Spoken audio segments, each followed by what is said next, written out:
El barco blanco de Howard Phillips Lovecraft. Soy Basil Elton, guardián de la luz de North Point, que mi padre y mi abuelo cuidaron antes de mí.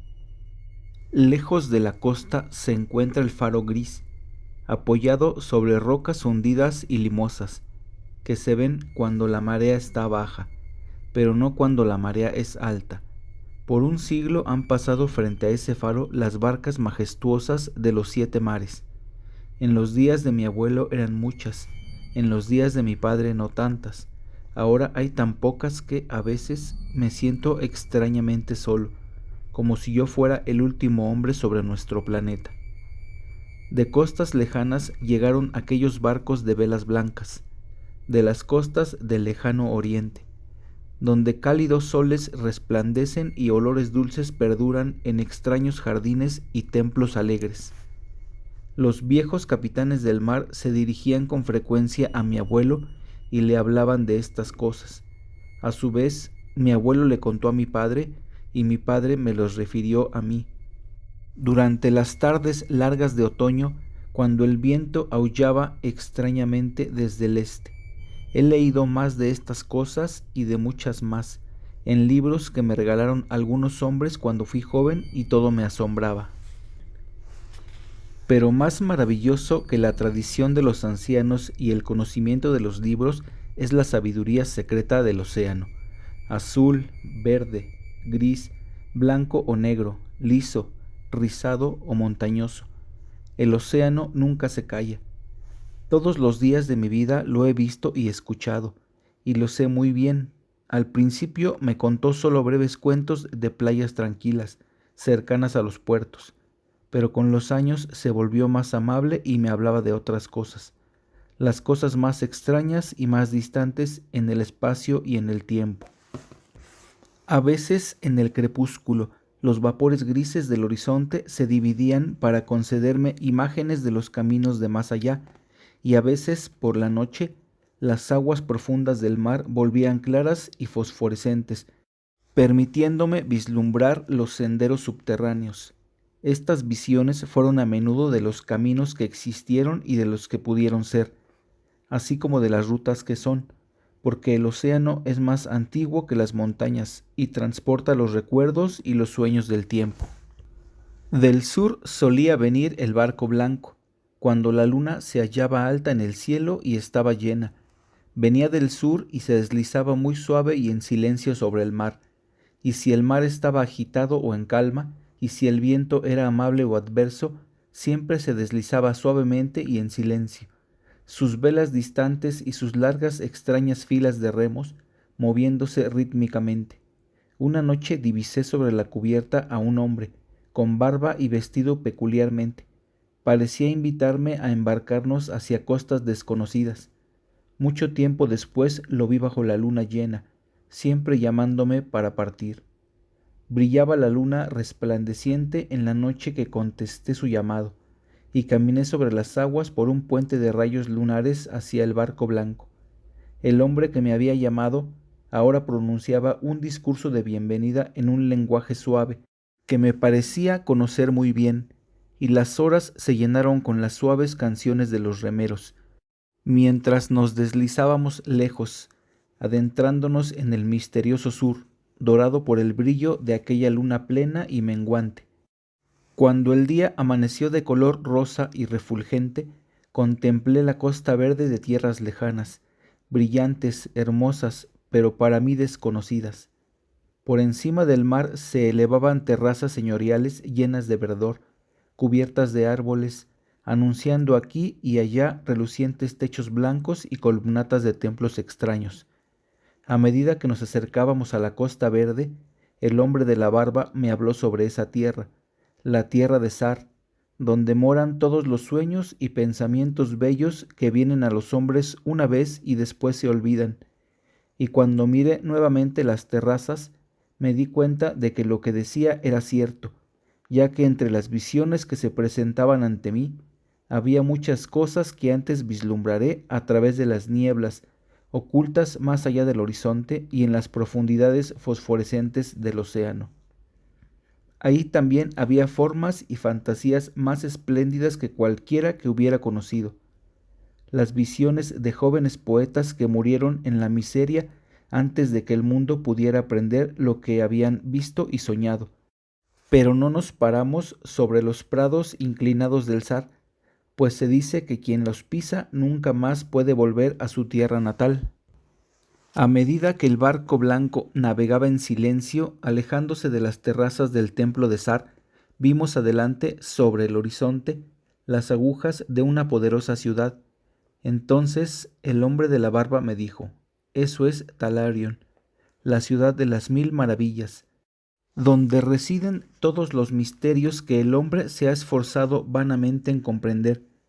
Miré de nuevo, más de cerca, y vi que la ciudad era más grande que cualquier otra ciudad que hubiera conocido o soñado antes. Las torres de sus templos llegaban hasta el cielo, por lo que nadie era capaz de contemplar sus cumbres, y desde más allá del horizonte se extendían sus muros grises y sombríos, sobre los cuales se divisaban tan solo algunos tejados, extraños y siniestros, pero adornados con delicados frisos y esculturas seductoras. Anhelaba con ansia entrar en esta ciudad fascinante, aunque repelente, así que le pedí al hombre de la barba que me desembarcara en el muelle de piedra, cerca de la enorme puerta de Acariel, la cual está esculpida. Sin embargo, negó con suavidad mi deseo, diciendo: por Talarion, la ciudad de las 1000 maravillas, muchos pasaron, pero ninguno regresó.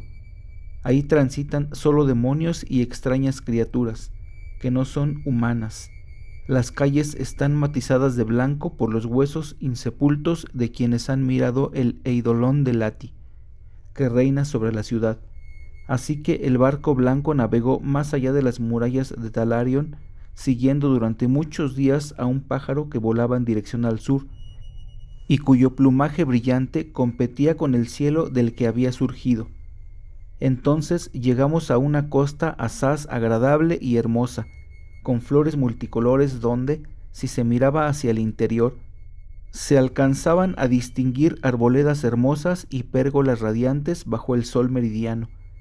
Desde unas glorietas algo alejadas, que no podíamos distinguir con claridad, nos llegaron ráfagas de canciones y fragmentos de armonía lírica, enhebrados a risas tenues y tan deliciosas que insté a los remeros a seguir adelante con el afán de llegar a la escena. Y el hombre de la barba no dijo ni una palabra, pero me miró fijamente mientras nos acercábamos a la orilla bordeada de lirios. De pronto sopló un viento sobre los prados floridos, agitando los frondosos bosques y trayendo un aroma que me estremeció. El viento arreció y el aire se llenó de ese olor letal, como el de pueblos pestilentes o el de cementerios profanados. A medida que navegábamos desesperadamente, alejándonos de esa costa maldita, el barbudo habló por fin diciendo: esta es Shura, conocida como la región de los placeres inalcanzables. Así que una vez más el barco blanco siguió al ave de los cielos, sobre las cálidas aguas benditas, acariciadas por brisas aromáticas. Día tras día y noche tras noche navegamos, y cuando hubo luna llena escuchamos las suaves canciones de los remos, dulces como aquella noche lejana, cuando nos embarcamos para dejar mi tierra natal. Al brillo de la luna anclamos al fin en el puerto de Sonanil, el cual es custodiado por promontorios gemelos de cristal que se elevan del fondo del mar y se unen en un arco resplandeciente. Esta es la tierra de la fantasía. Caminamos hasta la orilla verde sobre un puente áureo de rayos de luna. En la región de Sonanil no hay tiempo ni espacio, sufrimiento ni muerte, y allí viví durante muchos eones. Verdes son los bosques y pastos, brillantes y aromáticas las flores, azules y musicales los arroyos, claras y frescas las fuentes y majestuosos y magníficos los templos, castillos y ciudades de Sonanil. En esa región no existen límites, pues más allá de cada imagen bella se levanta otra más bella. Las personas pueden transitar alegres y libremente por el campo y en medio de la ciudad esplendorosa. pues todos están dotados con gracia inmaculada y felicidad pura. Durante los eones que viví allí, vagué felizmente por los jardines donde se asoman pintorescas pagodas de entre agradables arbustos y donde los caminos blancos están bordeados de flores delicadas. Escalé apacibles colinas desde cuyas cimas pude observar cautivantes panoramas llenos de belleza, con pueblos enclavados en los valles verdes y con las cúpulas doradas de ciudades gigantes, que brillan en el horizonte infinitamente lejano. Yo veía la luz de la luna, el mar espumoso, los promontorios de cristal y el puerto plácido donde, anclado, se mecía el barco blanco. Fue durante una noche en el año inmemorial de Tarp que vi esbozada contra la luna llena la forma atrayente del ave celestial y sentí los primeros indicios de molestia. Entonces hablé con el hombre de la barba y le conté mis nuevos anhelos de partir rumbo a la remota Caturia, la cual ningún hombre ha visto, pero que todos ubican más allá de las columnas basálticas de Occidente. Es el país de la esperanza donde refulgen los ideales perfectos de todo cuanto conocemos y que proviene de otros lugares, o al menos eso cuentan algunas personas. Pero el hombre de la barba me dijo: ten cuidado de los peligrosos mares donde los hombres mienten al decir que allí se encuentra Caturia. En Sonanil no hay dolor o muerte, pero ¿quién puede desmentirnos sobre lo que hay más allá de las columnas basálticas de Occidente? Empero, a la siguiente luna llena abordé el barco blanco y junto con el hombre de la barba abandoné el puerto alegre para recorrer mares inexplorados. Y el pájaro de los cielos voló antes que lo hiciéramos nosotros, conduciéndonos hacia las columnas basálticas de Occidente, pero esta vez los remeros no cantaron ninguna suave canción bajo la luna llena. Con frecuencia solía imaginarme a la desconocida Caturia, sus espléndidas arboledas y palacios, y me preguntaba qué nuevas delicias me esperarían allí. Caturia, me decía, es la morada de los dioses y tierra de incontables ciudades de oro. Sus bosques son de aloe y sándalo, así como las arboledas fragantes de Camorín. Entre los árboles revolotean pájaros alegres, entonando dulces cantos. En las montañas verdes y floridas de Caturia se elevan templos de mármol rosa, esculpidos suntuosamente y con pinturas gloriosas. Tienen en sus patios frescas fuentes de argento, donde ronronean con música encantadora las aguas perfumadas, provenientes de un ontanar subterráneo del río Narg, y las ciudades de Caturia están rodeadas por paredes doradas, y sus aceras son también de oro. En los jardines de esta ciudad crecen extrañas orquídeas y existen lagos perfumados cuyo cauce es de coral y ámbar. Por la noche, las calles y los jardines se iluminan con hermosas lámparas formadas de la concha tricolor de la tortuga, y aquí resuenan las suaves notas de la cantante y el laúd. Y las casas de todas las ciudades de Caturia son palacios, cada uno construido sobre un canal cuyas fragancias son producidas por las aguas del sagrado Nar. De mármol y pórfido son las casas, techadas con oro brillante que refleja los rayos del sol y realzan el esplendor de las ciudades, para que dioses bienaventurados los vean desde cumbres lejanas. El más bello de todos es el palacio del gran monarca Doriep, de quien algunos afirman que es un semidios y otros un dios. Alto es el palacio de Doriep y tiene muchas torres de mármol sobre sus paredes. En sus amplios salones se reúnen multitudes y aquí cuelgan los trofeos de los siglos, y el techo es de oro puro, dispuesto altos pilares de rubí y azul celeste, y tiene figuras de dioses y héroes esculpidas, que quien las admira pareciera contemplar el Olimpo viviente, y el suelo del palacio es cristalino, y corren subterráneas las aguas hábilmente iluminadas del Nar, con hermosos peces de llamativos colores, desconocidos más allá de las lindas de la encantadora Caturia. Así me decía estas cosas sobre Caturia, pero el hombre de la barba me advertía que regresara de nuevo a la costa dichosa de Sonanil, pues Sonanil es conocida por los hombres, mientras que nadie nunca contempló Caturia. Y en el 31º día en que seguimos al pájaro, contemplamos los pilares basálticos de Occidente. Estaban cubiertos por la niebla, de manera que nadie podía ver más allá de ellos, ni mirar sus cumbres, las cuales llegan a los cielos, como algunos dicen. El hombre de la barba me imploró nuevamente a que diera marcha atrás, pero no le hice caso, pues de la bruma de más allá de las columnas basálticas imaginé que llegaban las notas de cantantes y tañedores de laúd, más dulces que las canciones más dulces de Sonanil, sonando para mí en alabanzas, alabanzas de mí, quien ha viajado lejos de la luna llena y vivido en la tierra de la fantasía. Así que hacia el sonido de la melodía navegó el barco blanco, internándose en la niebla que envolvía a los pilares basálticos de Occidente. Y cuando la música cesó y se elevó la niebla, no contemplamos la región de Caturia, sino un mar agitado y violento, sobre el que nuestra barca indefensa era arrastrada hacia un rumbo desconocido. Después llegó a nuestros oídos el trueno distante de las aguas que caen, y ante nuestros ojos apareció en el lejano horizonte la titánica pulverización de una catarata monstruosa, en la que los océanos del mundo descienden hasta la nada abismal.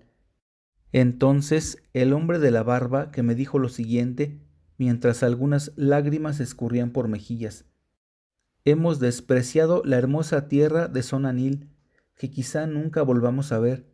Los dioses son más grandes que los hombres y han triunfado. Cerré los ojos ante el choque del que era consciente que llegaría. Me cubrí los ojos para no ver al pájaro celestial que batió sus alas azules con cierta burla sobre el borde del torrente. Tras el choque llegó la oscuridad y oí los gritos de hombres y de cosas que no eran hombres. Emergieron los vientos tempestuosos del este y me enfrié mientras permanecía en cuclillas sobre la losa de piedra que se levantó bajo mis pies. Luego, cuando escuché otro choque, abrí los ojos y me vi en la plataforma de ese faro de donde había navegado hacía muchos eones. En la oscuridad de la costa se divisaban vagamente los vastos contornos de un buque destrozándose contra las rocas crueles, y mientras contemplaba los restos del barco, me di cuenta que la luz se había apagado por primera vez desde que mi abuelo asumiera su cuidado. Y en la última guardia de la noche, cuando entré en la torre, vi en la pared un calendario que todavía permanecía como cuando lo había dejado a la hora que me navegué lejos. Al amanecer bajé de la torre y busqué los restos sobre las rocas, pero lo que encontré fue solo esto: un extraño pájaro muerto, cuyo plumaje era tan azul celeste como el del cielo, y un solo mástil roto, de una blancura mayor que el de las olas o de la nieve de las montañas. A partir de entonces el océano jamás volvió a contarme sus secretos, y aunque muchas veces la luna llena ha brillado alta en el cielo, el barco blanco nunca más ha vuelto del sur. Fin. Muchas gracias por escuchar el audiolibro. Compartan, denle like y suscríbanse. Si quieren escuchar alguno en particular, déjenlo en los comentarios. Muchas gracias y hasta la próxima.